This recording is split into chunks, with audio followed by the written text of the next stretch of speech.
भोजपुरी में शायद ही ऐसा कोई कलाकार होगा जो एक गरीब तो छोड़िए अपने से जूनियर कलाकारों के गानों का प्रमोशन करता होगा या फिर किसी नए चेहरे को टैलेंट को आगे लाया होगा। लेकिन हमारे पावर स्टार इन सब से हटकर अलग है। इनके पास वाकई में बहुत बड़ा दिल है।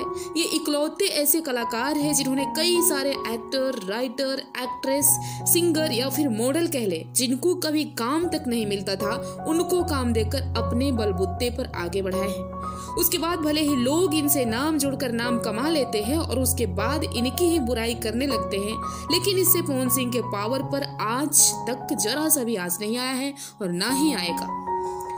अभी 2 दिन पहले जो शुभ लाभ फिल्म से जो दीवाना पवन सिंह का रैप सॉन्ग आया है, ये लड़का विनय किंग एक मामूली सा गरीब घर का लड़का है जिसने अपने सीने पर पवन सिंह का टैटू बनवाया था।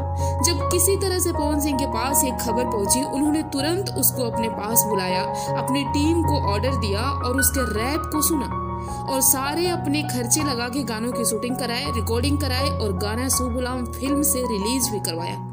और यही नहीं, उन्होंने फेसबुक पर भी इस गाने के लिंक को शेयर किया है और ऐसे कई सारे चेहरे को उन्होंने आगे बढ़ाया है, चाहे प्रियांशु सिंह, आज की सुपरस्टार बोलने वाली अक्षरा सिंह हो, यहाँ तक कि खेसारी यादव को भी पहले कई बार उन्होंने प्रमोट किया है। तो इसलिए है खास हमारे पावर स्टार। वीडियो अच्छा लगे तो लाइक शेयर कीजिए और हाँ, क्या आपने आज के नए गानों को देखा, कैसा लगा, कमेंट जरूर कीजिए। मिलते हैं नेक्स्ट वीडियो में।